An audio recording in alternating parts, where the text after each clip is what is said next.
Merci beaucoup, M. Gerhard Weinberger, d'être venu. Monsieur Weinberger est venu donc malgré la grève. Ça nous a valu beaucoup d'échanges hier, et donc le voyage s'est passé d'une manière pas rocambolesque, mais quand même très différente de ce qui était prévu, avec une arrivée très très tard hier dans la nuit à Paris, un périple jusqu'à Grenoble qui s'est passé en partie en car. Mais enfin, merci beaucoup d'être venu, d'avoir pris sur vous toutes ces difficultés, donc dues au mouvement actuel, et qui a aussi des conséquences dans notre région, hein, ça se voit un peu ce soir. Et je vais rapidement vous présenter. Vous avez fait des études linguistiques, de langue, hein, et de philosophie, français et italien. Vous avez été traducteur et interprète, je dis ça à l'intention d'une collègue qui connaît bien ces métiers-là et qui est dans la salle. Vous avez ensuite fait vos études à l'Académie diplomatique de Vienne, et vous êtes entré dans la diplomatie, et là vous avez donc rempli de nombreux postes, Grèce, l'Asie, la Turquie, l'Asie, je veux dire la Chine et la Thaïlande, pas la Turquie, hein, je fais un lapsus, la Grèce, et la France au moment où vous étiez le numéro 2 de l'ambassade d'Autriche en France, au moment un peu difficile en 2000 de l'accès au pouvoir d'une coalition conservatrice et on disait à l'époque extrême droite, hein, le parti de Jörg Haider, bien que Jörg Haider en personne ne participe pas à ce gouvernement, et ce qui a suscité des réactions européennes et même ce qu'on a pu appeler des sanctions.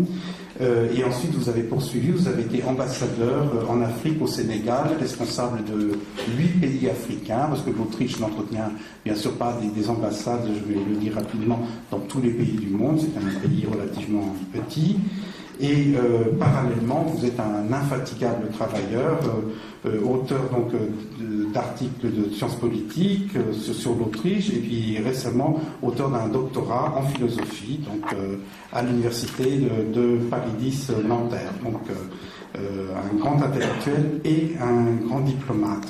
Je voudrais remercier, avant de présenter le sujet de ce soir, Hertha Louise Hotz, qui est parmi nous et qui a beaucoup aidé, donc contribué, je dirais plus qu'aidé, contribué à l'organisation de cette soirée et à la venue de M. Weinberger. Hertha Louise Hotz est maître de conférence à l'université Stendhal et spécialiste de l'Autriche.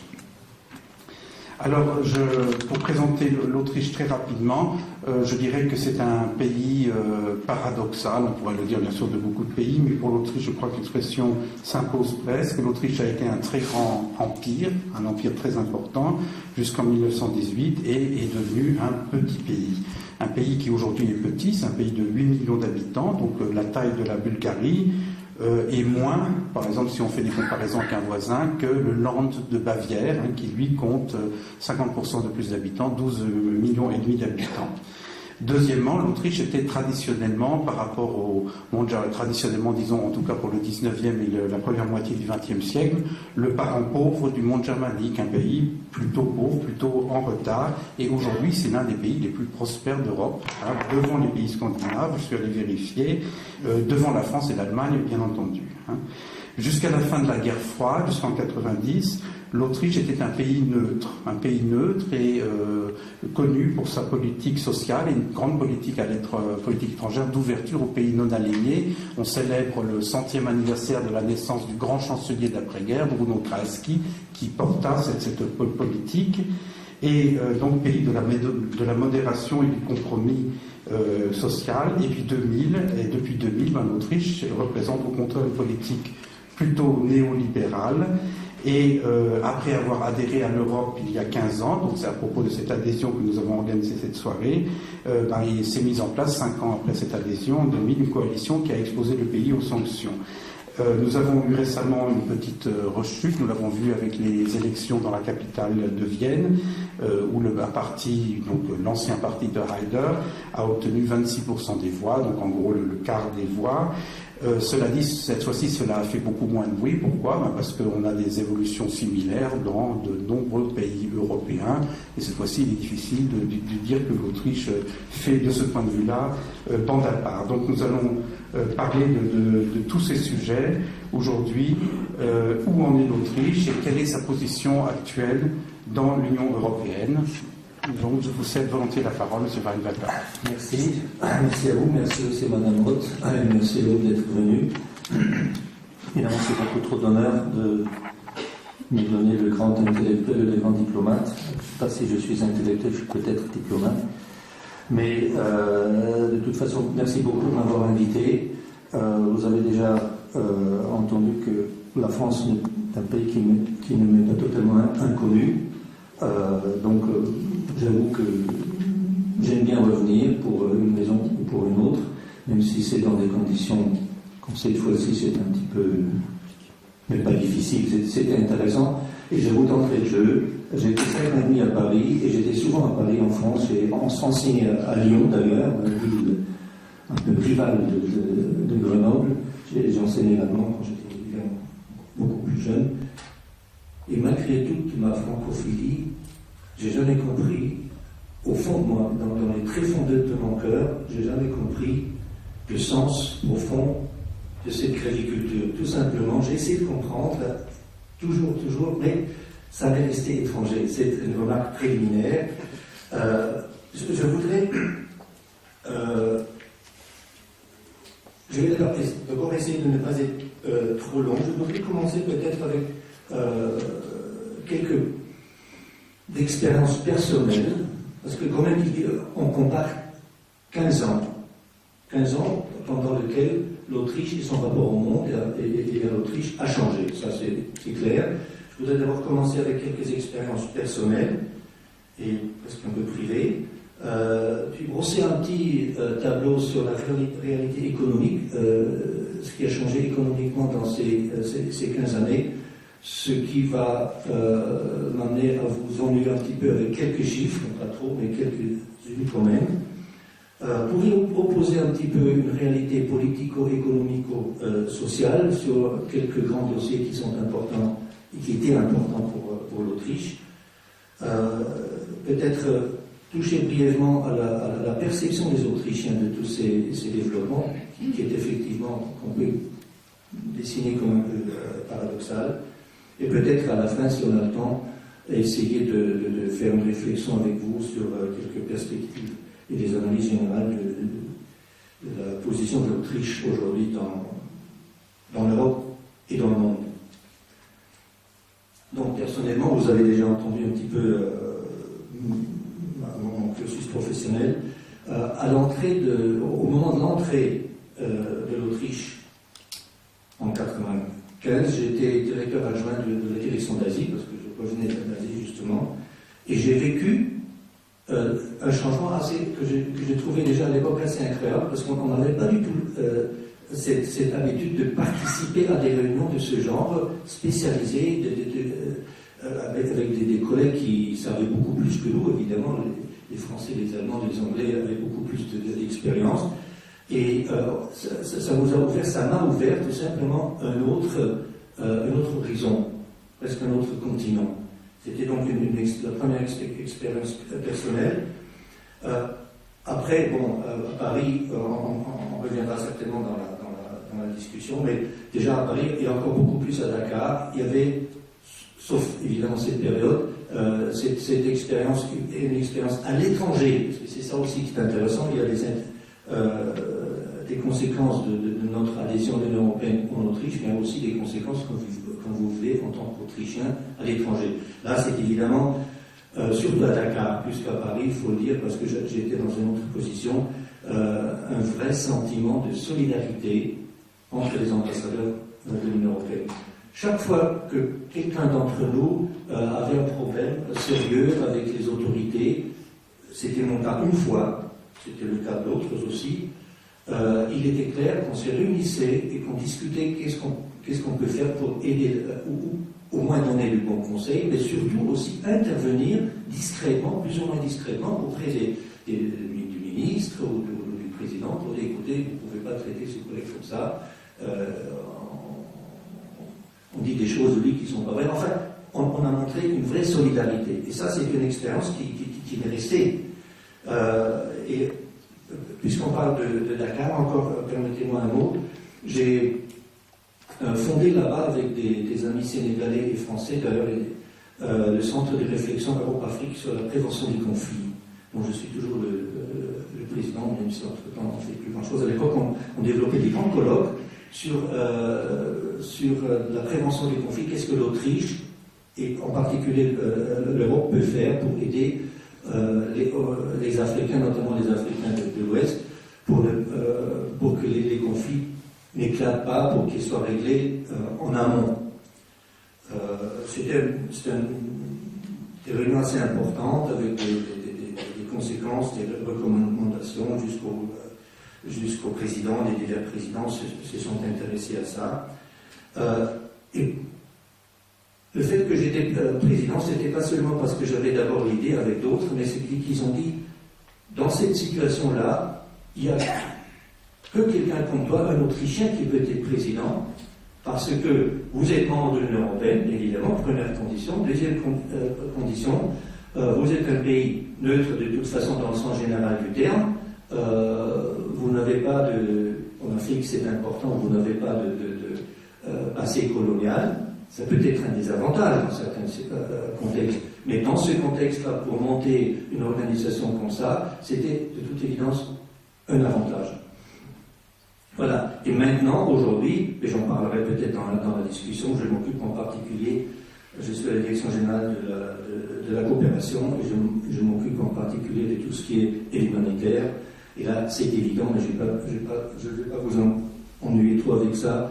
La coopération très très importante au niveau européen dans ce domaine, des réunions à Bruxelles, le groupe des conseils, le groupe sous la tutelle de la Commission, les contacts constants sur le terrain s'il y a une crise et une catastrophe. Aujourd'hui, on a tellement d'habitude qu'on prend ça comme monnaie courante presque. Mais par rapport à il y a 15 ans, c'est un changement énorme. Au niveau privé également, mais ça je le laisserai plutôt à la discussion. Justement aujourd'hui, j'ai une grande fille qui finit ses études de langue et de sociologie, qui va partir à Florence le semestre prochain sur un programme Erasmus, bien entendu. Et pour elle, c'est la chose, c'est pas naturel. On craint toujours de ne pas l'avoir, mais que la possibilité existe pour elle, c'est tout à fait naturel. Et nous, c'est vraiment se creuser la tête pour trouver une possibilité, trouver des bourses pour partir à tel et tel pays étranger. Donc c'est vraiment, je crois, un changement énorme. Un deuxième que je peux mentionner brièvement, je suis aussi, je suis un des copropriétaires d'une moyenne station de ski en Carinthie, que mon père a fondée, puis on continue avec d'autres. Et à l'époque, dans les années 70 et 80, s'il y avait peut-être un Slovène qui est venu, il était considéré comme presque un extraterrestre. Les Croates, on laisse tomber, d'abord ça n'existait pas, c'est des pays, les Hongrois, qui oublient. Aujourd'hui, sans les ressortissants de ces pays-là, je crois qu'on pourrait déjà boucler l'affaire, parce qu'ils nous portent 30 ou 40% de notre chiffre d'affaires. Donc, ça, c'est une expérience très très personnelle où je dis, mince, qu'est-ce qu'on ferait sans l'adhésion, l'ouverture à l'Est et sans ces changements qui sont intervenus dans les 15 dernières années. Bon, assez de ça. Je vais vous embêter un petit peu avec la réalité économique. Qu'est-ce qui a changé économiquement pour notre pays, pour mon pays, depuis 1995 ? Je peux l'annoncer d'entrée de jeu et vous ne serez pas surpris, c'est une histoire qui est couronnée de succès. Eine Erfolgsstory en allemand, success story en anglais. Économiquement, c'est tout simplement ça. Vous avez pourquoi? Je vais d'abord, permettez-moi de retracer très brièvement la voie de l'Autriche qui l'a amené à l'Union européenne. On ne voulait pas être trop proche de l'Union européenne au début à cause de notre neutralité. Ce n'était pas admise, mais c'est une fois que dans l'Union européenne, on a commencé à vraiment faire des progrès vers ce qu'on appelait plus tard le marché intérieur. Il est devenu clair pour nous, pour le gouvernement de l'époque, qu'il fallait faire quelque chose. On ne pouvait pas faire comme si rien n'était. C'était en train de devenir une entité très importante et beaucoup plus unique qu'avant, donc il fallait s'arranger. Donc on a commencé évidemment toutes sortes de rapprochements dans divers étapes, entre autres, je crois en français ça s'appelle le EEE, l'Espace économique européen, et VR en allemand. Mais très rapidement, on a décidé de faire une demande d'adhésion, je crois en 1989, et en 1994, il y avait la signature à Corfou des accords, et comme vous savez, finalement l'entrée en début 1995, avec après une participation très tôt à toutes les autres étapes de l'intégration, notamment Schengen et plus particulièrement à l'Union économique et monétaire, donc à l'euro. Ça, c'est une chaîne. La deuxième, en même temps que cela se passait, il y avait un peu indépendamment de ça, à partir de 89, la fin du rideau de fer, l'ouverture vers l'Est, qui s'est enchevêtrée avec ce processus de rapprochement à l'Union européenne, mais dont l'Autriche et surtout l'économie autrichienne a su profiter. Et après, évidemment, en 2002 et à 2004, respectivement 2007, l'adhésion d'une grande partie de ces pays à l'Union européenne. Donc vous avez 4 ou 5 différents niveaux qui s'enchevêtrent et qui, dans l'ensemble, vont donner ces effets que je vais vous décrire tout à l'heure. D'abord, évidemment, dans l'ensemble, c'est clair, avec l'adhésion et l'ouverture de l'Est déjà depuis 1989, c'était des nouveaux marchés qui se sont ouverts à l'économie autrichienne.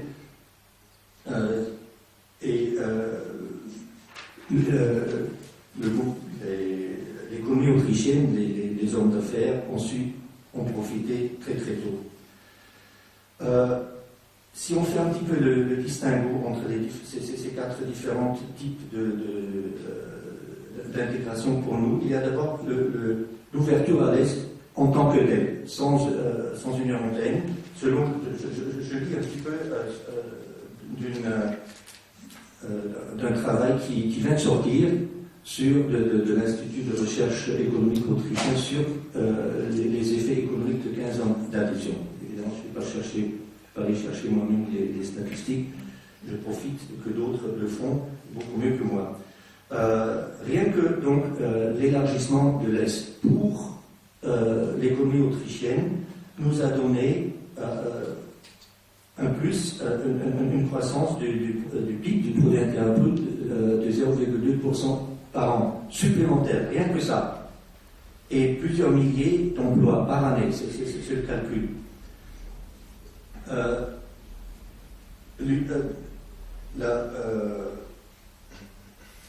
L'adhésion à l'Union européenne proprement dite a évidemment eu, indépendamment de l'élargissement vers l'Est, des conséquences énormes. D'abord, une pression qui a été donc acceptée vers une libéralisation et beaucoup de privatisation de certains aspects de l'économie autrichienne qui étaient pendant longtemps plutôt des secteurs protégés. Des secteurs protégés dans le sens, je ne sais pas si vous connaissez l'expression, on appelle ça le joséphinisme. Joséphinismus, c'est-à-dire une économie où l'État garde un certain pouvoir et protège certains secteurs pour des raisons qu'on peut évidemment discuter, mais qui amènent évidemment à une situation où ces secteurs ne sont pas très exposés à la compétition et à la concurrence, ce qui peut, économiquement parlant, a des conséquences négatives parce qu'il y a un certain train-train qui s'installe et on risque de ne pas être à la hauteur. Donc, avec l'adhésion de l'Union européenne, ça, c'était le début de la fin de ces secteurs protégés, qui étaient en particulier le secteur, pas seulement de l'acier, mais il y a beaucoup de secteurs que je ne vais pas tous nommés maintenant. Avec ça, c'était accompagné par un gain de productivité de la part des entreprises européennes, autrichiennes par rapport aux autres. À travers comment ça s'appelle, il y avait les tarifs douaniers, qui étaient baissés.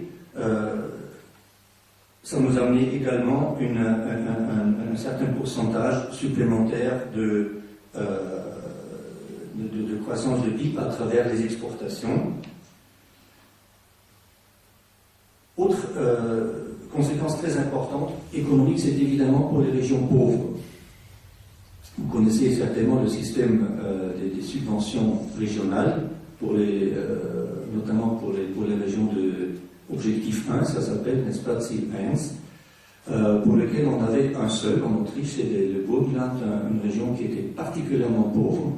Ce que vous avez dit là tout à l'heure était particulièrement vrai pendant longtemps pour le Burgenland, qui est donc la région frontalière de la Hongrie, donc qui à l'époque du rideau de fer était effectivement la frange de l'Europe. Le Burgenland a eu une augmentation du produit régional brut entre 1995 et 2007 de presque 4% par an, et c'est c'est nettement plus que les autres régions de l'Autriche. Donc ça leur a permis un processus de rattrapage. Moi j'ai une petite maison, un chalet dans le Burgenland depuis 2002 je crois, et aujourd'hui tu ne vois plus de différence au niveau du niveau de vie entre les gens du Burgenland et de la Styrie et de Vienne. Bon, évidemment, on va dire toujours compter les détails, mais ils vivent comme le reste de l'Autriche. Il y a les entreprises, les usines, les centres, les grandes, les carrefours et tous ces centres. Donc, il y a eu un rattrapage véritable. Au niveau du pouvoir d'achat, je voulais juste pour vous donner une chiffre pour l'Autriche. Non, c'est pas ici, pardon. Ça revient, j'y reviens. Maintenant, il y a aussi des conséquences qui sont dues particulièrement à la participation de l'Autriche aux produits au marché intérieur. Là, notamment, c'est évidemment une concurrence, une compétitivité beaucoup plus importante. Il y a aussi, l'Autriche a réagi à cette compétition au niveau de la recherche et du développement en augmentant le montant mis à disposition pour recherche et développement. On n'est pas encore arrivé aux 3% qui est le but de l'Union européenne pour les dépenses recherche et développement, mais on y est presque. Il y a aussi eu des effets au niveau du commerce, bien entendu, et des investissements étrangers directs, Foreign Direct Investment en anglais. C'est au niveau du commerce, dans un premier temps, évidemment, parce qu'il y avait disons que au début, c'était les importations vis-à-vis des pays de l'Est qui ont augmenté, mais dans un deuxième temps, ça s'est renversé et c'est les exportations qui ont cru plus que les importations. Ceci est également vrai pour les investissements. L'Autriche est devenue dans un certain nombre de pays, surtout dans les plutôt moyens et petits, en Europe de l'Est, ou bien premier investisseur, ou bien parmi les premiers. Le premier notamment, c'est vrai pour la Slovénie, c'est clair, pour la Hongrie, ce serait aussi vrai pour la Croatie, même si elle n'est pas encore dans l'Union européenne, et on est très fort en Slovaquie et en République tchèque. Voilà. En général, oui, c'est ce que je voulais dire tout à l'heure, ceci nous a amené donc à un changement de nos courants d'exportation et d'importation. Juste quelques chiffres. En 1995, 65% ou 66% en fait de nos exportations étaient vers les pays à l'époque de l'Union européenne, c'est-à-dire sont les pays de l'Est, sont les PICO. Aujourd'hui, c'est 55%. En revanche, les PICO, c'était 14% en 1995 et c'est 22%, c'était pas aujourd'hui, c'est en 2009, enfin bref. Vous voyez que ça a quand même changé de manière importante tout l'équilibre du commerce extérieur autrichien. C'est d'ailleurs la deuxième partie du monde, ça ne rentre pas directement ici, où il y a une augmentation relativement importante, et ça montre aussi un peu l'influence de notre adhésion, notre ouverture vis-à-vis du monde. Ce sont ce qu'on appelle les BRIC, c'est-à-dire le Brésil, la Russie, Inde et Chine. Évidemment, là l'augmentation est nettement moindre, parce que l'Autriche reste un pays qui économiquement reste très axé sur un environnement de 5000 km. Mais ça montre quand même une certaine ouverture vis-à-vis des pays qui étaient avant. Bon, il y avait 2 ou 3 entreprises qui exportaient peut-être, mais aujourd'hui c'est devenu beaucoup plus monnaie courante. Donc ça c'est, si vous voulez un petit peu, pour terminer, ça va, je peux encore dire quelques mots sur les conséquences de l'union économique et monétaire. C'est clair, on en discutera peut-être plus tard au niveau de la politique fiscale, parce qu'on était obligé, les autres l'étaient aussi, mais n'ont pas fait, de ne pas dépasser un certain déficit. L'Autriche, malgré tout ce qu'on peut dire de ce gouvernement, dont on parlera certainement tout à l'heure, tous les gouvernements, en principe, respectaient les principes du pacte de solidarité, n'est-ce pas? Et les chercheurs économiques pensent que ça nous a aidés doublement. D'abord parce que ça aide, je ne sais pas comment ils font pour le calculer, aussi à une croissance, ça rapporte une croissance supplémentaire à moyen terme du PIB. Et évidemment, vous ne serez pas surpris, ça nous aidait à résister relativement bien à la crise actuelle là, qui a commencé en 2008-2009. Changement au niveau du taux de change, l'euro nous a aidé beaucoup parce que au niveau de la compétitivité, parce qu'avant l'Autriche était assez compétitive, la productivité était bien, mais comme on avait le shilling qui était cloué au Deutschmark, chaque fois quand on a eu un avantage relatif au niveau de la compétitivité, le shilling est monté et au niveau des exportations, c'était un petit peu neutralisé. Ça, c'est terminé, donc il calcule que ça peut contribuer jusqu'à 0,4% de croissance du PIB par année. Je suis un peu long sur ça. Je vais peut-être terminer en parlant un petit peu des effets cumulés dans l'ensemble. On dit donc que les effets donc, de ces 4 effets dont j'ai parlé, j'ai laissé tomber maintenant les effets particuliers de l'adhésion des 10 pays et des 12 pays en 2004 et 2007, parce que pour l'économie autrichienne, ça avait des effets très positifs, mais la plupart de ces effets étaient déjà là avant. On n'a pas attendu leur adhésion. Ce que je viens de vous dire concernant les investissements, c'était vrai avant, ça reste vrai maintenant, donc il n'y a pas de changement qualitatif à ce niveau-là. Mais les effets cumulatifs de tous ces processus veut dire qu'il y a eu une croissance supplémentaire, selon les chercheurs, entre 0,6 et 0,9% du PIB par an. Croissance supplémentaire qui n'aurait pas eu lieu sans ces effets. Création de 20 000 emplois nouveaux chaque année supplémentaires. et aussi un taux de comment ça s'appelle, un taux de chômage qui ne cessait pas de baisser, évidemment jusqu'au début de la crise financière, et un taux d'inflation qui est resté en général en dessous de la plupart des autres partenaires européens. Tout ça, ça a changé un petit peu avec l'arrivée de la crise, mais ça en parlera peut-être dans la discussion, parce que c'est quand même beaucoup d'autres effets qui s'invitent là-dedans. Donc ça, brièvement, ce que j'ai dit au début, je crois on peut vraiment le dire, c'est une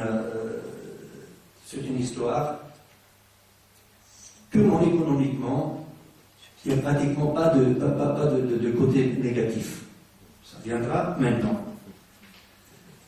Donc la réalité économique, politique et sociale, évidemment, n'est pas exactement la réalité économique, notamment pas la réalité économique des chercheurs économiques. Parce que ce que je viens de vous dire, c'est évidemment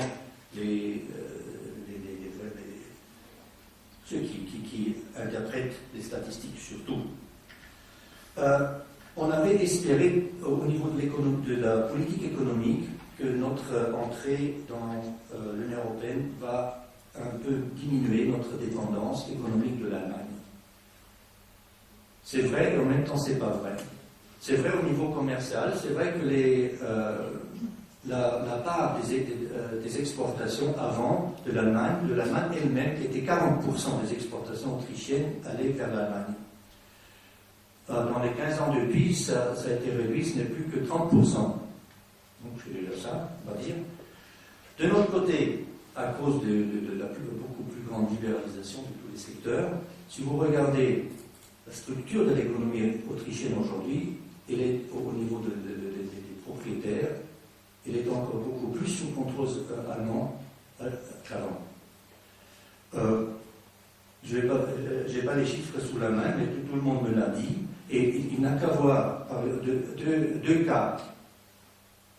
Une des plus grandes chaînes de distribution, Billa, très connue, beaucoup de succès, a été achetée par l'allemand Rewe. Et finalement, n'oublions pas que la Auer a été achetée par la Lufthansa. La Auer aurait pu acheter par d'autres. Il y avait un grand débat chez nous. Et d'ailleurs, moi je vais vous donner mon opinion, qui est l'opinion de beaucoup de mes interlocuteurs auxquels j'ai parlé récemment. Ceci veut dire que, pas seulement que, évidemment, il y a le potentiel économique et financier qui est très fort en Allemagne, c'est clair, tout le monde le sait. Mais c'est qu'il y a une culture dans les affaires, dans l'économie autrichienne, de s'orienter auprès du grand frère allemand. Moi, je dis comme ça, même si ça peut choquer certains de mes compatriotes. Ça se voit dans beaucoup de domaines, et je pense personnellement que, par exemple, l'histoire avec la Auer, au fond, c'était contre-productif. On le voit maintenant, parce que la Lufthansa, les avantages comparatifs qu'aurait eu l'Autriche, la Auer, avec son réseau très, très dense en Europe centrale, la Lufthansa, c'est exactement ce qu'ils ont eux aussi. D'autres grandes, par exemple, parce qu'on est en France, Air France, qui était un des compétiteurs, qui voulait également, qui était intéressé à acheter Austrian Airlines. Je pense que pour quelqu'un comme Air France, ça aurait été beaucoup plus avantageuse, parce que Air France n'a pas ce réseau. Donc, mais dans les cercles dirigeants de l'économie autrichienne, c'était presque... ça ne se fait pas. S'il y a l'allemand qui est là, ben, on le prend parce que, bon, d'abord on comprend sa langue, etc. Il y a ça aussi, certainement. Et puis on a la même culture business, un petit peu. Je crois que c'est aussi simple que ça, mais ça peut aussi éventuellement avoir des conséquences négatives. En général, qu'est-ce que ça a donné qu'est-ce que notre adhésion à l'Union européenne a donné pour les grands dossiers qui sont importants politiquement pour nous? Je mentionne seulement quelques-uns.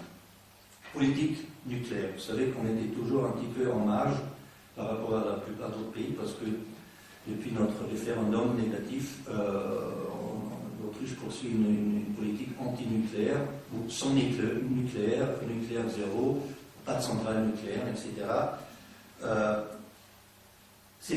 Donc on était toujours dans une position difficile dans l'Union européenne, mais on a défendu cette politique. Et on a appris, en défendant cette politique du nucléaire, que l'Union européenne, ce n'est pas un sens unique. Tu peux évidemment bloquer beaucoup de choses, mais à un moment donné, tout ce que tu peux faire, c'est arriver à ce que ça soit, ou bien si tu n'arrives plus à empêcher que ça se retourne vers toi, la seule chose que tu puisses faire, mais c'est quelque chose qu'on peut faire, c'est d'avoir recours à la subsidiarité et au moins arriver à ce qu'on te permette, toi, de ne pas faire ce que les autres auraient peut-être envie que tu fasses aussi. C'est le cas aussi je crois en français vous dites les OGM, les organismes génétiquement modifiés, où l'Autriche a toujours eu une politique qui s'est opposée à ça.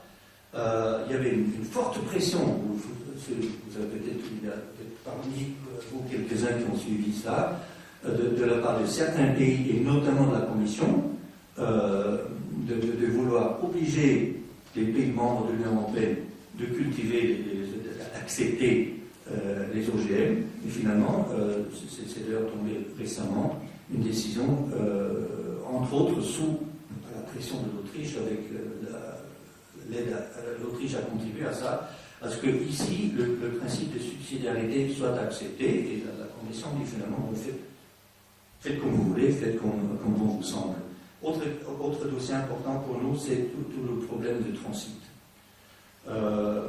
Transit, évidemment, un problème très sérieux pour nous, tout comme pour la Suisse, enfin tous les pays par lesquels un grand nombre de camions, mais aussi de trains circulent pour transporter les marchandises, l'Allemagne, en Italie. La France, d'ailleurs, est un pays transitaire également, même si la plupart ne le sait pas, parce qu'il y a beaucoup de transit à travers la France. Et nous avons essayé, quand j'étais à Paris, de faire comprendre au ministre autrichien du transit, du transport, qu'il a un allié potentiel dans son collègue français, ce que notre ministre a compris. Finalement, même le ministre français, à l'époque, il a compris. Ils les ont mis ensemble. C'était, je me souviens très bien, parce que c'était à mon époque, c'était Guessot, le communiste, qui était mais ils se sont très bien entendus. Mais, au niveau du gouvernement, finalement, ils ont dit non, pourquoi la France, on ne sait pas trop. On va parler, comme toujours, on parle directement avec les Allemands. Et là, évidemment, on a perdu, parce que la pression de l'Allemagne, à laquelle s'est jointe évidemment l'Italie, et se sont joints plus tard quelques pays de l'Est, parce qu'ils avaient intérêt à ce que l'Autriche ne fasse pas, joue pas au difficile. Donc on n'a pas perdu, mais c'était extrêmement difficile d'arriver à ce que soit accepté un minimum écologique au niveau de ces camions qui traversent l'Autriche. Autre dossier, au niveau plutôt social, c'est on a parlé tout à l'heure, c'est les universités. Je ne parle pas de la crise de l'université qui est flagrante chez nous aussi pour des raisons budgétaires, mais le problème qui touche un petit peu beaucoup notre adhésion de l'Union européenne, c'est évidemment la liberté de mouvement et ce qui a comme conséquence aujourd'hui que les universités autrichiennes, notamment à Vienne, mais pas seulement à Vienne, sont inondées par des étudiants allemands en médecine et d'autres. Et l'Autriche a essayé de trouver une solution au niveau européen, mais jusqu'à maintenant, la Commission notamment, elle fait le têtu en disant que liberté de mouvement, alors qu'il est clair que les conditions d'admission en Allemagne ne sont pas les mêmes qu'en Autriche. On est libéral, tout le monde peut venir. Les Allemands, non, ils ont, je trouve injustice, mais enfin, justement, ils ont un numerus clausus. Et donc, en vérité, ce que fait l'Union européenne à ce niveau-là, c'est qu'on compare des choses qui ne sont pas comparables. Liberté du mouvement, dans ce sens-là, dans notre sens, est acceptable si par ailleurs les conditions sont les mêmes. Si par ailleurs les conditions ne sont pas les mêmes, il faut trouver des solutions qui sont adaptées. Je ne toucherai pas au problème de l'immigration, parce que c'est un problème hautement politique. Non pas que j'ai peur d'en parler, mais parce que je crains que ça va venir certainement dans la discussion. Seulement pour dire que dans la perception, mais j'en parlerai dans le chapitre prochain, dans la perception des Autrichiens, l'Union européenne est en partie vue négativement à cause des problèmes d'immigration. Alors que, si vous regardez plus précisément, ce n'est qu'une partie, laissons de côté les étudiants allemands, parce que c'est pas de ça qu'ils parlent, ça n'intéresse pas l'Autrichien lambda, sont évidemment, c'est l'immigration de pays qui ne sont pas nécessairement membres de l'Union européenne, à commencer par la Turquie et les autres. Voilà, j'arrive maintenant donc j'ai traité quelques grands dossiers, on pourrait en citer beaucoup plus, mais je crois que ce sont parmi les plus importants. Je viendrai brièvement maintenant à la perception des Autrichiens, qui sont, je crois que vous avez utilisé le mot paradoxal. Il y a eu un sondage récemment aussi, à l'occasion de 15 ans de l'adhésion de l'Union européenne, et on y voit quand même qu'au niveau de la crise, réaction de la crise, il y a une opinion très positive de la plupart des Autrichiens en ce qui concerne le rôle de l'Union européenne, en disant qu'effectivement, il est clair que sans l'euro, sans notre adhésion à l'Union économique et monétaire, ça aurait été beaucoup plus difficile, et qui sait pourquoi le Chili il aurait pu être aussi victime de la spéculation. Hein. Le Chili n'a jamais été le drac, mais enfin, c'est comme ça. Les Autrichiens sont aussi persuadés que pour leur bilan personnel, en général, l'Union européenne, l'adhésion a été positive. Ils pensent aussi, contrairement à ce qu'on puisse penser, que la spécificité autrichienne n'a pas été perdue avec l'adhésion. Enfin, je parle toujours de la majorité, dit que. Et surtout, il y a une grande confiance de l'Autrichien moyen dans l'euro. Il le critique tout le temps, on dit comme en Allemagne, Euro ist teuer, c'est-à-dire tout est devenu plus cher, mais en vérité, ils ont confiance dans l'euro. Là où l'opinion est plutôt négative, c'est, je vous ai déjà mentionné, les problèmes du transit, parce que ça touche quand même une grande partie des Autrichiens, et aussi le problème du nucléaire, le problème, là notamment on touche au problème de la sécurité des centrales nucléaires qui sont autour de nous, pas tellement ceux en Allemagne, mais comme vous savez, en Slovaquie et en République tchèque, un peu moins en Slovénie, mais aussi ça. Et tout ça n'empêche pas que si vous posez la question générale, est-ce que vous pensez, est-ce que vous avez une opinion positive ou négative vis-à-vis de l'Union européenne, il n'y a que 42% des Autrichiens, c'est assez stable à travers les dernières années, qui ont une opinion vraiment positive, beaucoup moins que la moyenne dans d'autres pays membres. C'est ça, on est parmi les plus sceptiques par rapport à même. Il y a une recherche spécifique qu'on a fait pour comparer l'opinion des Autrichiens avec les Finlandais et les Suédois.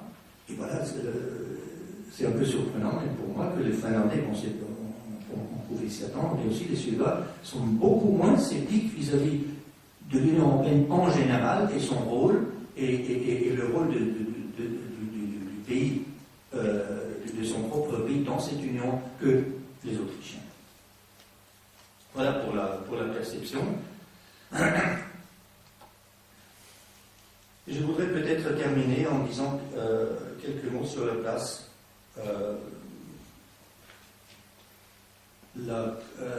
Les conséquences de l'adhésion concernant la place générale de l'Autriche politique aussi, politique étrangère.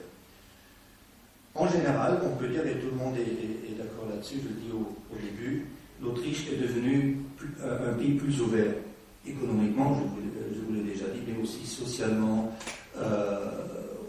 mais aussi au niveau intérieur, la fin des secteurs protégés dont je vous ai parlé. On peut dire qu'il y a eu finalement une fin de ce type de joséphinisme dont je vous ai parlé, qui n'aurait pas eu lieu sans l'adhésion à l'Union européenne. Déjà, évidemment, ce processus a commencé pour préparer l'adhésion, c'est clair. Ce n'était pas au moment de l'adhésion, ça continue après. Mais sans la pression de cette adhésion, l'Autriche aurait risqué fort de rester un pays un petit peu, je ne sais pas médiéval, mais enfin un petit peu qui fonctionne selon des critères qui ne sont plus des critères de la fin du XXe ou du début du XXIe siècle.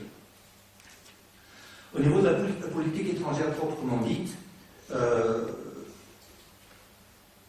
on peut dire qu'effectivement on a traversé une période assez difficile en 2000, où j'ai passé donc ces 6 mois-là à Paris,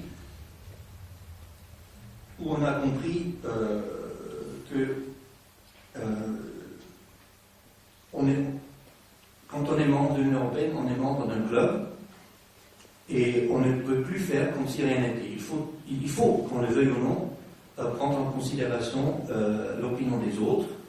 Maintenant, dans ce cas particulier, ça n'a pas duré très longtemps parce que je pense personnellement que la manière dont on s'est pris, dont l'Union européenne s'est prise, n'était pas une manière très habile, et c'était une manière qui ne pouvait que mener à un abandon finalement de ces mesures proprement dites, parce que c'était tout simplement difficilement viable au sein de ce club.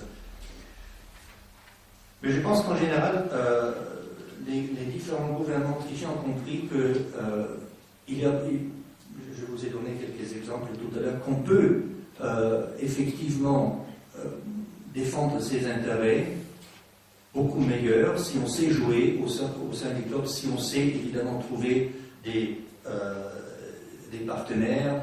Ça a duré, selon la plupart des chercheurs, évidemment, des observateurs. Ça prend du temps, tu ne reprends pas ça d'une année à l'autre. D'abord, savoir qui est vraiment, je vais vous donner l'exemple du transport, du transit, qui peuvent vraiment être tes partenaires, comment tu peux échanger avec l'autre, qu'est-ce que tu lui donnes. C'est un truc, en diplomatie, on a l'habitude, mais au niveau politique, de manière si intense, la plupart des ministres autrichiens n'avaient pas au début cette habitude, mais je crois qu'ils l'ont appris petit à petit.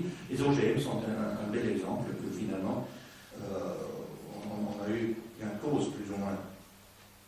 Je pense aussi qu'en général, la politique autrichienne et les Autrichiens qui sont intéressés à la politique et les médias autrichiens sont devenus plus ouverts dans le sens qu'ils ne se limitent plus à l'Europe et aux États-Unis, enfin les grands sujets, mais on commence à s'intéresser à des parties du monde auxquelles on s'est peu ou pas du tout intéressé, pas seulement l'Asie, mais je parle particulièrement d'un continent qui m'est cher, c'est l'Afrique. Je pense que l'Autriche a toujours été très fort au niveau de envoi de troupes, de maintien de la paix, mais bon, c'était sur le Golan, le Chypre, etc. Et voilà que, de manière presque surprenante, mais j'étais très, très content, on a participé à l'opération humanitaire de maintien de la paix au Tchad, et avec beaucoup de succès, dans le sens qu'il n'y a pas eu d'incident, pas de conséquences négatives, et ça du coup, fait monter l'intérêt de beaucoup de médias vis-à-vis de l'Afrique, ce qui est une bonne chose. Et je pense que ça va continuer comme ça, parce qu'on a compris que petit à petit on commence à comprendre que l'Afrique est un continent qui nous concerne, ne serait-ce que par l'immigration. Évidemment, on n'est pas le premier but, le premier pays dans lequel les les Africains veulent émigrer, mais ça nous concerne également. Et une expérience comme cette participation au Tchad permet à beaucoup d'Autrichiens à voir l'Afrique différemment et à ne plus avoir cette attitude un peu peureuse et voilà, il ne faut rien avoir à faire avec eux, c'est compliqué, ils n'ont que des crises politiques et autres, mais au contraire, comprendre qu'en tant que membre de l'Union européenne, il faut s'investir, on peut avoir toujours des idées, si on n'a pas d'argent, on peut au moins avoir des idées, quelquefois ça arrive, et donc une ouverture vis-à-vis de cette approche.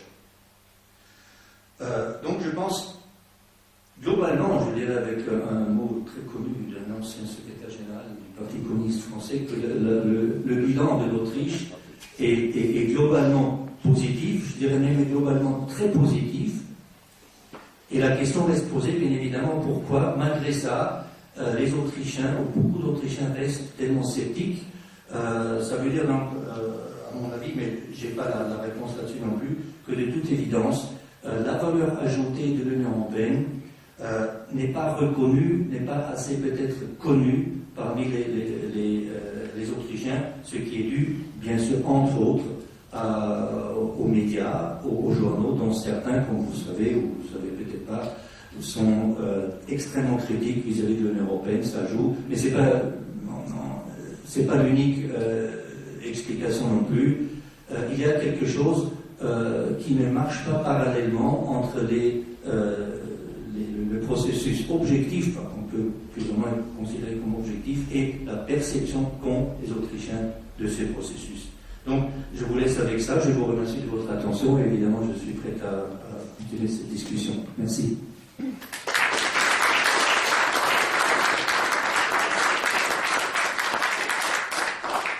Merci M. Weinberger, donc vous avez fait preuve d'une vertu autrichienne bien connue qui est la ponctualité.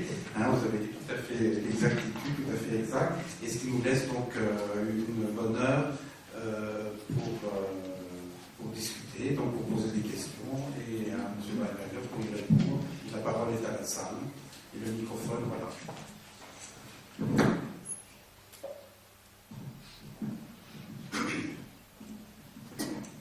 Merci pour cet exposé, M. Weinberger. J'aurais une question à vous poser parce que je trouve personnellement, en tant que journaliste et collègue de M. Janton, qu'on parle dans les médias français énormément de l'Allemagne, très peu de l'Autriche, de sorte que personnellement j'aurais beaucoup de mal à citer de grandes entreprises autrichiennes, à part Magna par exemple, dont on a parlé à cause des événements récents, mais c'était encore dans un contexte plutôt allemand.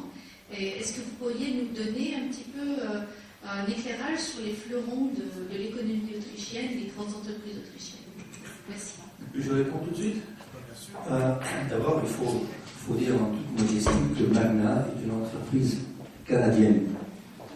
Oui, bien.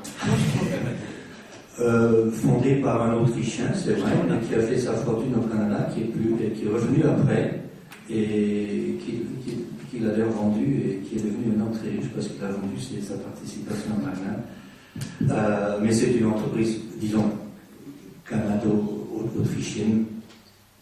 Les fleurons, si vous voulez, traditionnellement, les grandes entreprises, ceux dont j'ai parlé un petit peu quand j'ai dit qui étaient déjà présents, par exemple, en Chine avant l'adhésion de l'Union européenne, qui travaillaient mondialement, c'était dans le domaine de l'acier. C'est la Voest qui n'existe plus en tant que telle, mais qui est divisée en 3 ou 4 parties, mais qui a été privatisée et qui qui continue à faire de bonnes affaires, enfin continue, qui depuis qu'il est privatisé fait même des profits. Donc ça c'est un fleuron. Une partie de ce Voest est devenue une grande société internationale de commerce qui s'appelle Intertrading, qui fait vraiment mondialement beaucoup de... Je dis, ça va du riz aux armes. Les armes, évidemment, pas officiellement, mais c'est vraiment une grande entreprise. Une autre entreprise que vous connaissez en général, je ne sais même pas que c'est autrichienne, mais qui est peut-être la plus connue dans le monde entier entre-temps, c'est Red Bull. Red Bull est une entreprise carrément autrichienne, et uniquement autrichienne, 100% autrichienne, pas d'allemand là-dedans. Oui, c'est l'homme le plus riche d'Autriche. Et M. Mateschitz n'est pas tout à fait encore arrivé à Zuckerman ou d'autres, mais il est très très riche. Oui. Et il faut dire pour terminer que la structure de l'économie autrichienne est une structure Klein- und Mittelbetriebe, c'est des petites PME. C'est une raison objective aussi, il faut le dire,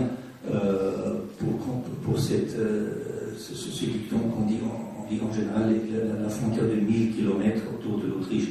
C'est l'intérêt des hommes d'affaires autrichiens, ce n'est plus vrai, c'est devenu 3000, 4000 km, c'est plus, mais ça reste quand même limité tout simplement parce qu'ils n'ont pas les capacités de faire des grandes études de faisabilité en Ouganda ou en Australie ou autre, n'est-ce pas? Mais il faut dire que l'autre entreprise fleuron qui s'appelle maintenant OMV, le pétrolier, et la nouvelle politique, la politique de notre ministre maintenant est très axée sur la région de la mer Noire. Donc c'est déjà une étape de plus. On dépasse un petit peu l'Europe centrale. On s'est toujours intéressé à l'Europe centrale, mais pour aller vers le Caucase, la mer Noire, c'est pays-là. Et la Russie elle-même, bien sûr. Je crois qu'il y avait une question, vous avez une question. Oui, je veux dire d'abord que l'Autriche est un pays que je connais plutôt bien, parce que j'ai épousé une Autrichienne il y a longtemps, que j'y possède une maison, que j'ai payé des gros steuers, des sacrés délais, des impôts fonciers. Hein? Le microphone ne marche pas bien. Ben, je vais parler plus fort. Et j'y ai enseigné aussi du côté de Salzbourg et de Vienne.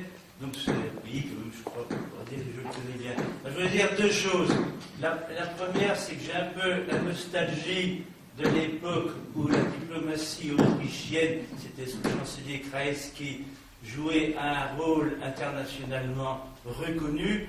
Elle servait d'interface ou de facilitateur, si on veut, pour tous les dialogues difficiles à l'époque entre l'URSS et les États-Unis. Hein, c'était forcément à Vienne que Khrouchtchev et Kennedy se rencontraient, et puis Brejnev aussi plus tard, etc.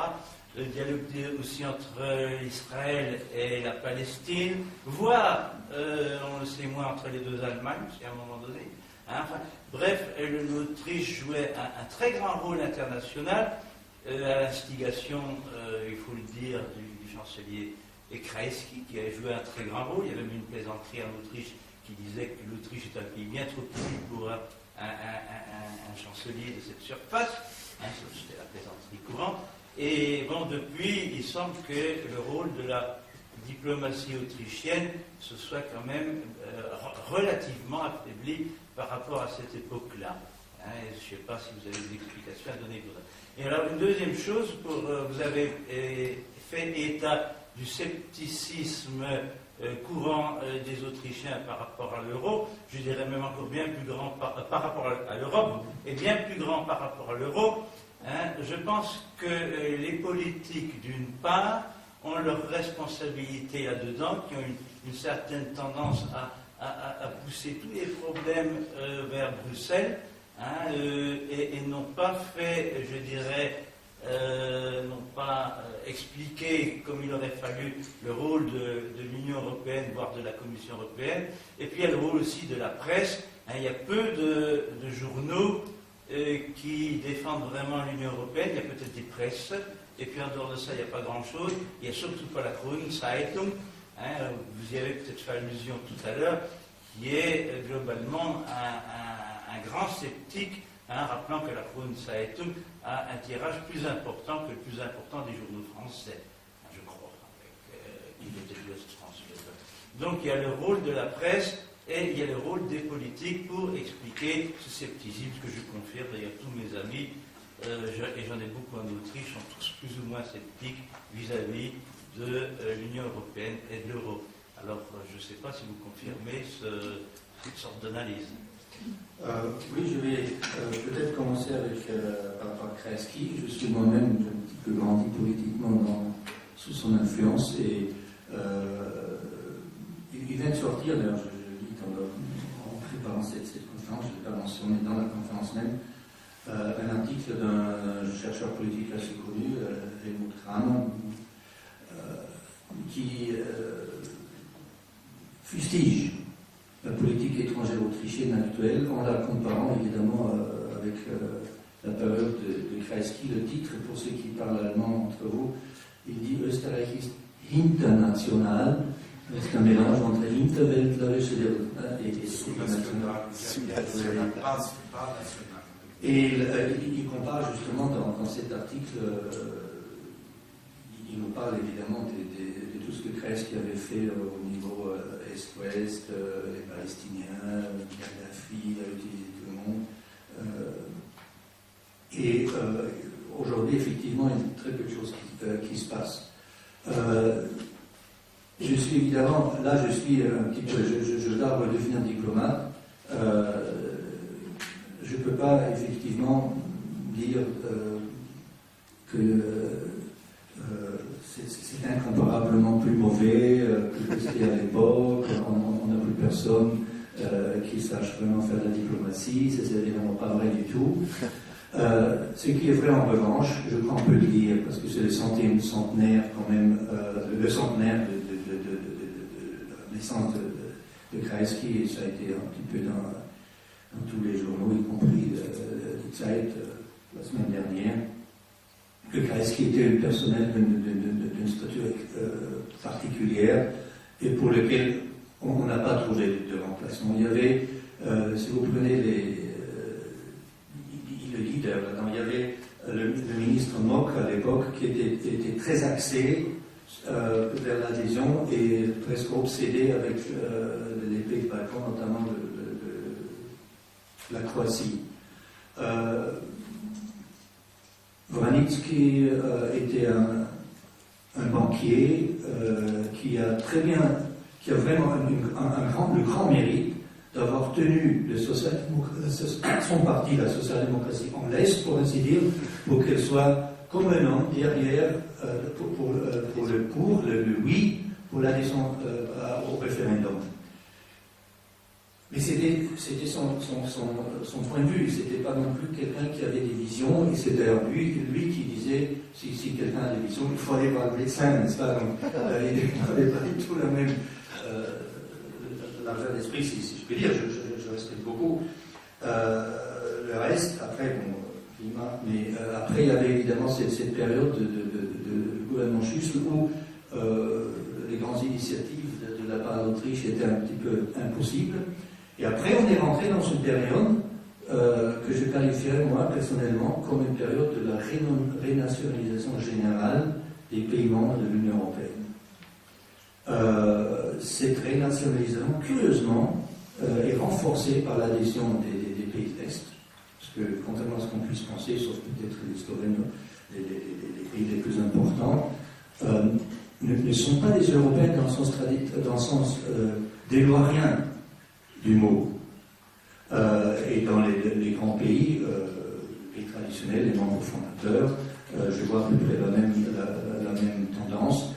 Et en Autriche, c'est certainement le cas aussi. Donc, il y a une occupation, une préoccupation, presque une obsession avec ce qui se passe à l'intérieur du pays et à l'intérieur de l'Union européenne. Et on ne regarde pas vraiment, on n'a pas. Pourquoi? C'est pas curieux que dans le processus de paix de Proche-Orient, à un moment donné, c'est la Norvège qui est arrivée quand même à faire des trucs diplomatiques assez importants et respectables. Bon, Proche-Orient, je crois, au moment, personne ne trouve une solution, mais pour dire que l'Autriche et beaucoup d'autres pays se sont plutôt retirés. Et comme je vous ai dit dans mon exposé, je suis très heureux qu'au niveau du maintien de la paix, déjà ça nous permet de regarder en dehors de l'Europe, et c'est un petit peu mon explication. Pour le scepticisme, oui, je crois que ça va absolument dans le même sens de ce que je vous ai dit. Vous avez vous-même donné des exemples. Vous avez mentionné ce que je n'ai pas mentionné. Mais c'est un petit peu dans la ligne droite de ce que je viens de dire sur la renationalisation. C'est une tendance qu'aujourd'hui tout le monde, tout homme politique de droite et de gauche d'ailleurs, considère comme tout à fait naturel de dire que quand il y a un problème, le bouc émissaire, le premier bouc émissaire, c'est ce qu'on appelle Bruxelles, alors que Bruxelles, c'est même pas seulement Bruxelles, il y a Strasbourg, il y a Luxembourg, il y a quand même ça s'appelle la juridiction européenne qui joue un rôle important dans ce qui se passe. Bon, tout ça, c'est une tendance qui se recoupe bien avec une certaine tendance dans la presse. Donc, je suis de votre avis. De ce point de vue, ce n'est pas surprenant le scepticisme. Ce que j'ai dit, c'est que c'est surprenant par rapport aux avancées objectives que c'était pour l'Autriche, et que c'est pas tellement reconnu. Ce que je disais, on ne reconnaît pas la valeur ajoutée que ça constitue vraiment pour l'Autriche. Je crois qu'il y avait une question là, monsieur. Oui, bonjour et merci pour votre intervention. Je suis un peu surpris que vous ne nous avez pas parlé des Alpes. Vous êtes ici dans une ville qui pourra être ou qui aimerait être en tout cas la capitale des Alpes. Oui. Des Alpes. Française.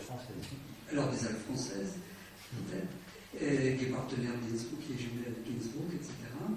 Et je crois que les Alpes ont joué un grand rôle, une place importante du territoire autrichien, mais je crois que c'est une grande partie de l'histoire de l'Autriche, y compris son histoire économique, s'est jouée autour de ce massif et de la manière dont il a pu être valorisé. Il me semble que le tissu industriel qu'a créé l'Autriche dans les Alpes a pu se développer grâce précisément aux frontières qui contraignaient cette nation à se développer dans un territoire un peu hostile, enfin difficile en tout cas à mettre en valeur. Et ça ressort bien lorsqu'on compare avec la situation française, où les Alpes françaises se sont dramatiquement désindustrialisées dès que les obstacles naturels ont surmonté les avantages liés à la loupe blanche, etc. Les industries sont parties, c'est un peu masqué par l'industrie des sports d'hiver, mais dans les Alpes du Sud, la situation de ce point de vue-là est tout à fait dramatique. Donc il y a une différence importante, et elle est peut-être liée à la présence des frontières, en tout cas c'est une hypothèse que je fais. L'exemple du Vorarlberg, d'ailleurs, la façon dont ils sont remis de l'industrie textile le montre encore plus, me semble-t-il. Donc ça, voilà, qu'en est-il aujourd'hui? Et c'est d'autant plus intéressant de parler des Alpes que il me semble que je fais partie d'une organisation qui s'appelle la CIPRA, la Commission internationale pour la protection des Alpes, dont l'histoire, le siège est Liechtenstein, enfin l'histoire, c'est créé en Autriche, c'est cette organisation qui a permis à la Convention alpine de se mettre en place. L'Autriche joue un rôle très important, je l'ai vu aussi en participant des programmes Interreg, dans la définition des politiques européennes, notamment environnementales, mais pas seulement, concernant le massif alpin en particulier. Je dirais, il me semble, alors peut-être vous pouvez nous en dire plus, parce que je crois que c'est un facteur qui est important et qui est tout à fait spécifique, qui différencie peut-être l'Autriche de ses voisins d'une certaine manière. C'est une question très intéressante. Pour une partie, moi je suis moi-même je suis canadien, donc je viens des régions alpines.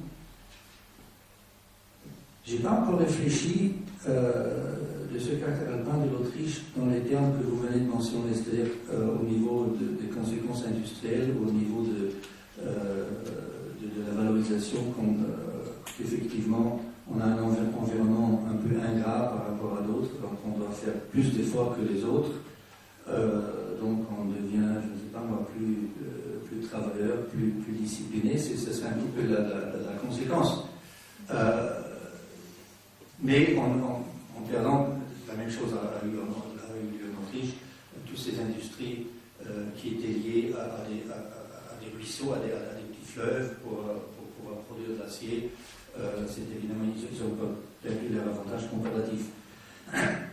C'est un peu à double tranchant, parce que je me souviens quand j'étais à Paris, à l'époque des mesures de l'Union européenne, du gouvernement Schüssel, il y avait des articles, notamment, je me souviens d'un article d'un certain Luc Rosenzweig, qui n'était pas tout à fait dépourvu de logique, et qui disait grosso modo que les forces réactionnaires en Europe, en général, sont autour de l'arc alpin.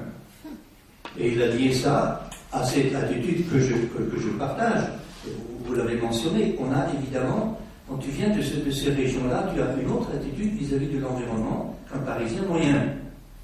Parce qu'on voit tous les jours, on voit des choses différentes de lui, et on peut évidemment le mettre en valeur, ce que l'Autriche a toujours fait d'ailleurs, pour le tourisme, parce que les Alpes françaises font ce que la Suisse a toujours fait, pas seulement pour le ski, pour l'air pur, tout ce que vous voulez. Mais est-ce qu'il y a, à partir de là, est-ce qu'il y a un rapport aux attitudes politiques que ça crée, que ça peut engendrer? Je suis tout à fait d'accord avec vous qu'effectivement nous devrions être, et nous sommes, l'Autriche a toujours été parmi ceux qui ont prôné une politique écologique plus poussée par rapport à beaucoup d'autres pays. Petite parenthèse, en vérité, dans beaucoup de domaines de politique économique, nous sommes moyens ou mauvais entre-temps. On prône, mais on ne fait pas les buts écologiques. On n'est plus parmi les meilleurs au niveau de CO2 et tout ça, malheureusement. Parce que,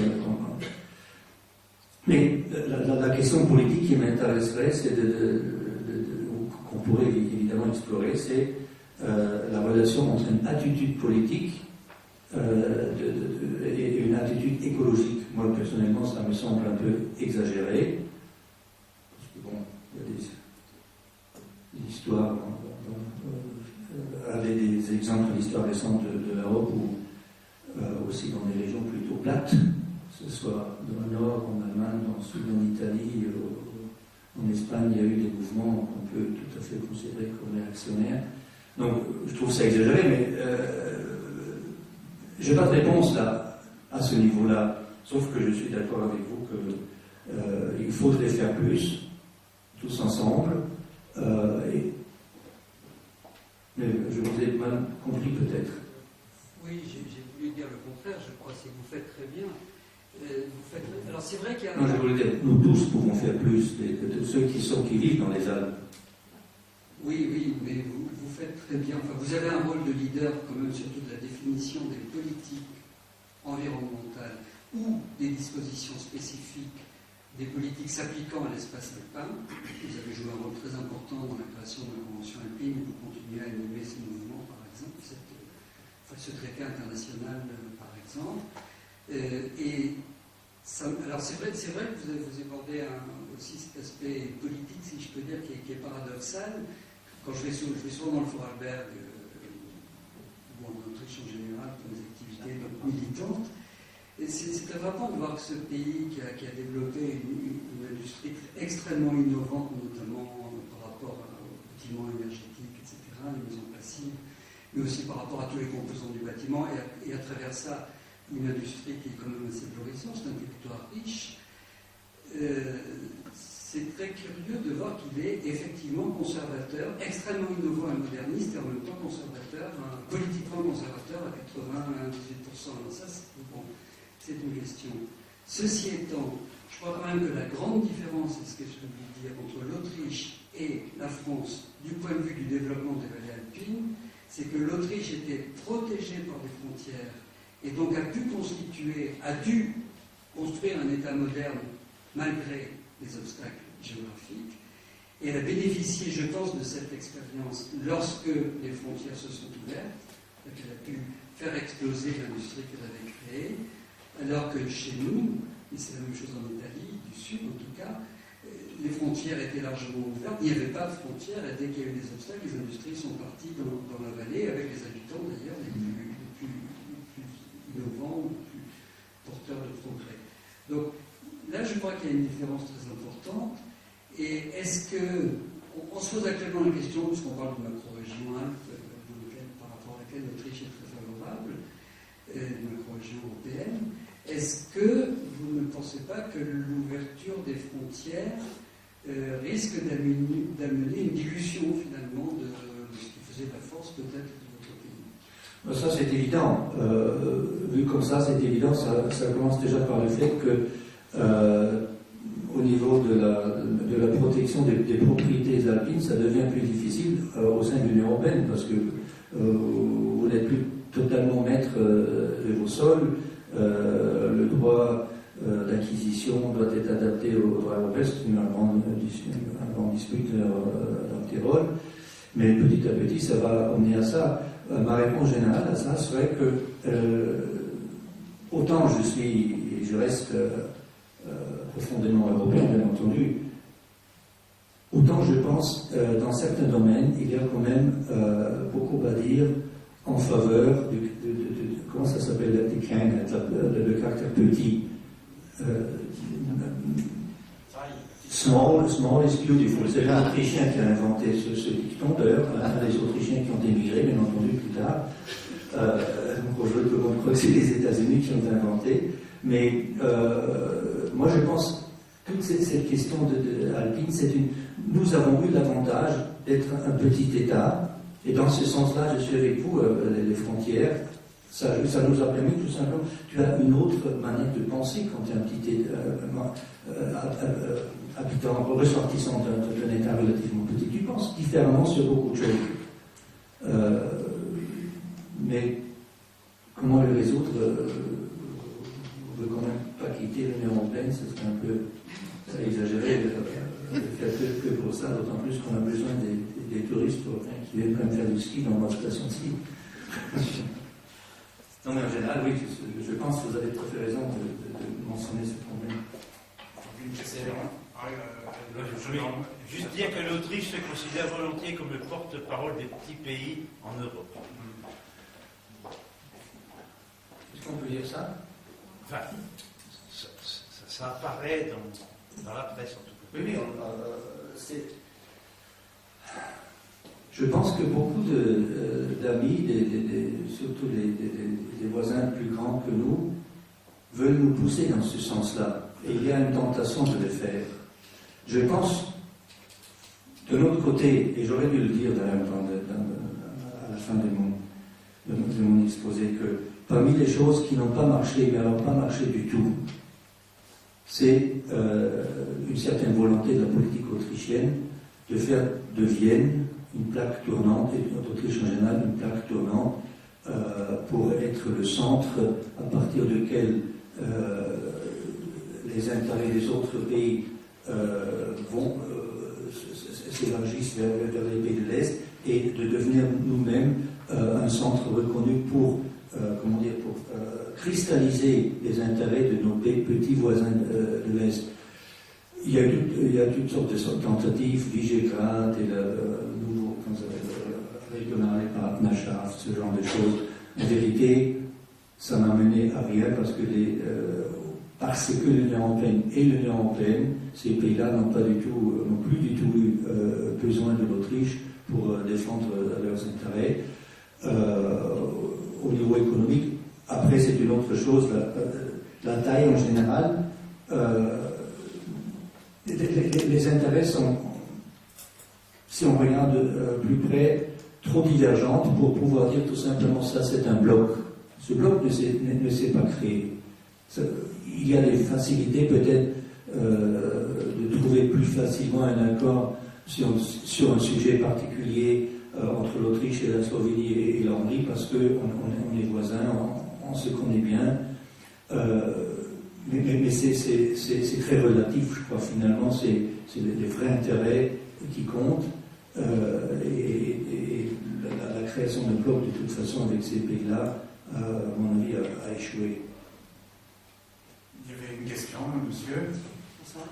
J'ai une question qui peut être vue comme un peu marginale, mais qui, je pense, a toute son importance, c'est sur le rôle de l'ancienne famille impériale dans justement l'ouverture de l'Autriche à l'Europe. Parce que j'étais assez étonnée de voir que l'ancienne famille impériale, à la différence des autres familles détrônées d'Europe, a toujours une importance politique. Enfin, je pense surtout à Otto von Habsburg, donc au Parlement européen, et à son fils cadet en Hongrie. Et donc, je voulais savoir, ma question, si vraiment ils avaient une importance pour l'ouverture de l'Autriche à l'Europe. Franchement, je crois pour l'Autriche, non. le débat de tous les jours, je crois que je peux dire que la famille impériale ne joue strictement aucun rôle. Le seul qui joue un rôle, c'est Otto, qui est un Allemand, enfin un Allemand, qui est en politique européenne, n'est-ce pas? Et ils sont toujours pas vraiment admis en Autriche, les Habsbourg. Bon, ça je trouve un peu exagéré, parce qu'on pourrait, entre-temps, il n'y a plus tellement de danger qu'il y a d'eux. Mais pour répondre à votre question, non, je pense que dans le débat, j'ai jamais entendu ça. Si évidemment la Cita se meurt et puis est transportée de Hongrie à Mariazell, ça c'est autre chose. Là, tous les boulevards s'émeuvent, ça c'est d'autres présents. Il y a deux questions. Il y avait une derrière vous, je n'ai pas vu. Allez-y. C'était quelle est la vision des jeunes Autrichiens de l'Europe? Parce que j'ai vu ce qu'il y a dans la présentation. Hein, j'ai vu que l'extrême droite, aux dernières élections sur Vienne, a eu 45% parmi les travailleurs adultes, et puis 20% chez les 16-20 ans. Et je me disais, est-ce qu'il y a une vision d'Europe différente entre, je dirais, le monde adulte qui a connu, je dirais, tous les affres de l'après-guerre, et puis la nouvelle génération qui découvre l'Autriche intégrée dans l'Europe, quoi. Donc, est-ce qu'il y a une vision particulière des jeunes Européens? Et est-ce que les Autrichiens souhaitent, dans leur scepticisme, plus d'Europe ou moins d'Europe? Est-ce qu'ils veulent plus d'Europe fédérale, plus d'Europe sociale? Est-ce qu'il y a le problème du chômage et des délocalisations qui peut, je dirais, être source d'inquiétude?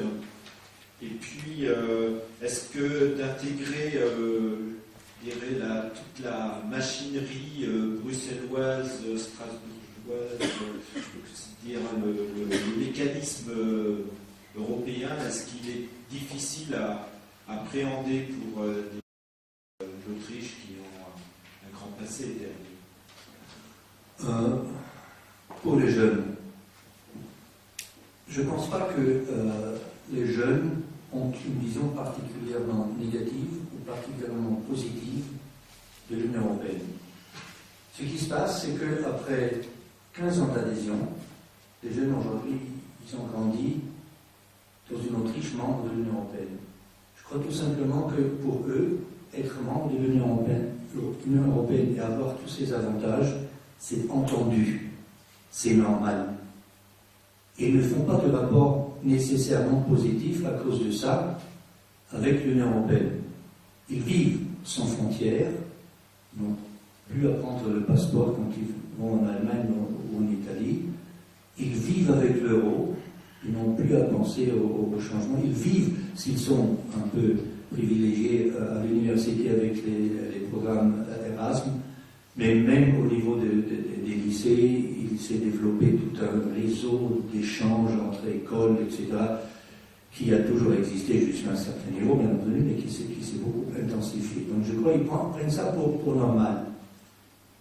Et ils voient de l'autre côté les problèmes qui arrivent, et pour lesquels certains hommes politiques, certains médias blâment l'Union européenne.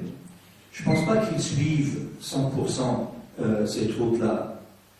Les problèmes qui les énervent et qui les emmènent beaucoup, pas tous quand même, de voter pour l'extrême droite ou les partis populistes, si vous préférez, ce sont des problèmes d'immigration qu'ils croient vivre ou qu'ils vivent effectivement de temps en temps, des expériences négatives qu'ils ont, qui sont exploitées par ces hommes politiques. Mais ça, c'est pour dire non, pour dire attention aux pays, aux partis au pouvoir, et pas tellement vis-à-vis de Bruxelles. Je crois pour ce genre de réaction, de voter pour Strache, pour les jeunes, j'en connais quelques-uns, c'est plutôt un moyen de dire attention, vous, les conservateurs et les social-démocrates, vous faites rien pour nous. C'est pas pour eux en premier chef un lieu sonner un avertissement vis-à-vis de Bruxelles. Ce n'est pas leur problème. Donc je crois que ce sont deux niveaux différents, ce qui d'un autre côté, pour tirer les conséquences, nous donne l'espoir, que si on arrive à régler un petit peu, d'une manière ou d'une autre, on sera obligé de régler ces problèmes liés à ce qu'on appelle l'immigration,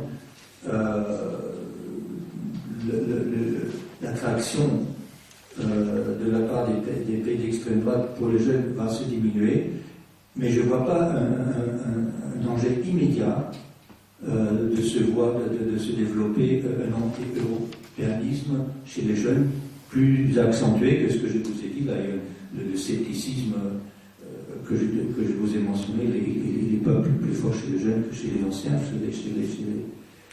au troisième âge. Donc, madame et monsieur, il y en avait une dernière, non, excusez-moi. Oui. Non, je prolonge simplement la question.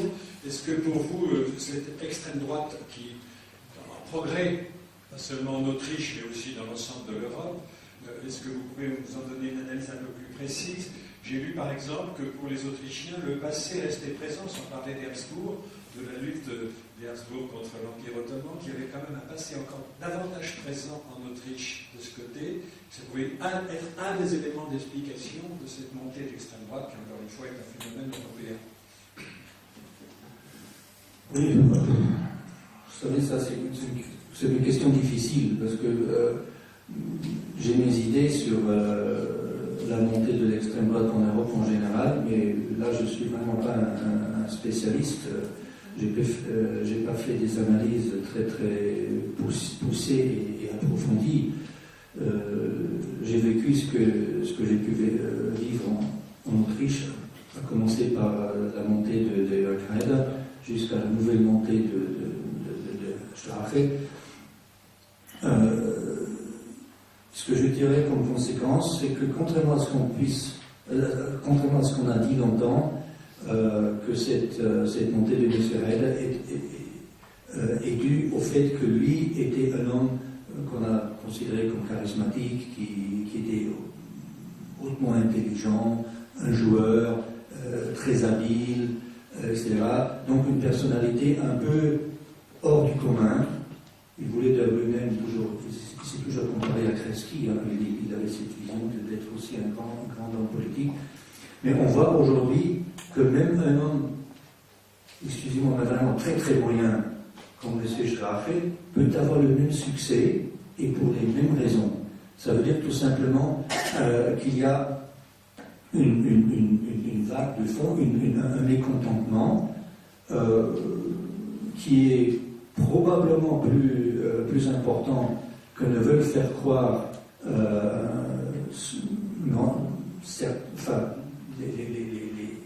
les partis politiques traditionnels, on va dire, et c'est dû, à mon avis, c'est le plus grand problème est la lâcheté des partis politiques traditionnels. Et la lâcheté des partis politiques traditionnels est liée à l'influence de ce qu'on appelle en anglais, en allemand, politische Korrektheit. C'est-à-dire qu'on a pu, du moment où tu oses appeler un chat, tu risques d'être traité d'extrême droite. C'est aussi simple que ça. Je pense que c'est ça le problème principal. Et c'est ça aussi que j'ai dit tout à l'heure qui amène les jeunes à voter pour quelqu'un qui nomme un chat, qui n'a pas peur.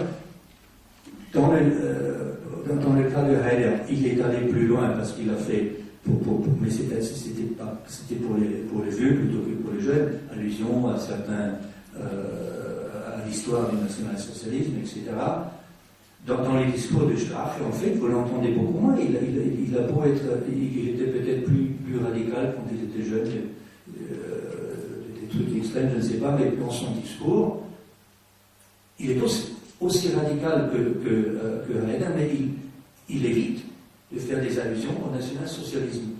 Parce qu'il trouve tout simplement, enfin, je ne suis pas dans ses secrets, mais parce qu'il trouve que ça ne lui porte pas grand-chose, on le critique pour rien, et quelque chose pour lui qui pour lui est plutôt égal. Vous voyez, je trouve la réponse est vraiment, il faut un regain de courage de la part des partis politiques.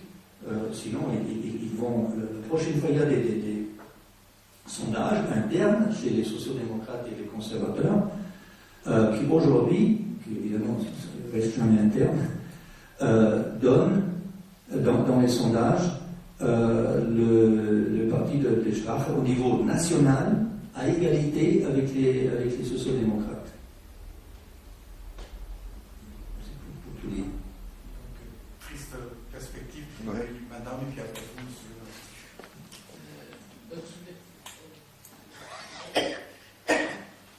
Oh, tu sais, tu parles fort et ça va marcher. Hein. Non, pas de traduction. Oui, c'est bon. Je voulais revenir sur la question des Balkans. C'est-à-dire que quand on parle aujourd'hui, pour nous, en France, c'est la question de l'élargissement. Aujourd'hui, elle bute toujours sur la question de la Turquie.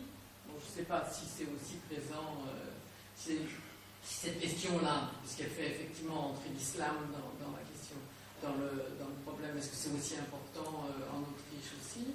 Mais surtout, donc premier point, et puis le deuxième point, c'était par rapport aux Balkans, c'est-à-dire par rapport, enfin quand je dis Balkans, par rapport à l'ex-Yougoslavie, par rapport à la Croatie, je pense que ça pose des problèmes différents de ceux que serait l'entrée de la Serbie. Est-ce qu'il y a une préoccupation particulière en Autriche, des différents gouvernements d'ailleurs, parce que je pense que ça doit avoir des continuités malgré tout, par rapport à l'entrée de la Croatie, puis de la Serbie, éventuellement Monténégro, la Bosnie, etc. Est-ce que ça pose... Est-ce que c'est une question qui est sur l'agenda? Tout à fait. Et la réponse, en fait, n'est pas très compliquée. Malheureusement, elle ne sera pas très surprenante non plus. Malgré les réserves qu'on peut avoir dans la presse ici et là, dans la population vis-à-vis des criminels serbes et autres, la politique autrichienne est absolument en faveur de l'adhésion des pays de ce qu'on appelle le Balkan de l'Ouest, l'Est-Balkan, à terme, que ce soit la Serbie, la Bosnie-Herzégovine, ou d'ailleurs un collègue à moi, un bon ami ou représentant de l'Union Européenne, Imsko, ou de ce pays que les Grecs n'ont pas. Ça, c'est une chose. La Turquie est une chose totalement différente. La politique officielle autrichienne aujourd'hui, un petit peu, parce que l'influence française, mais dans le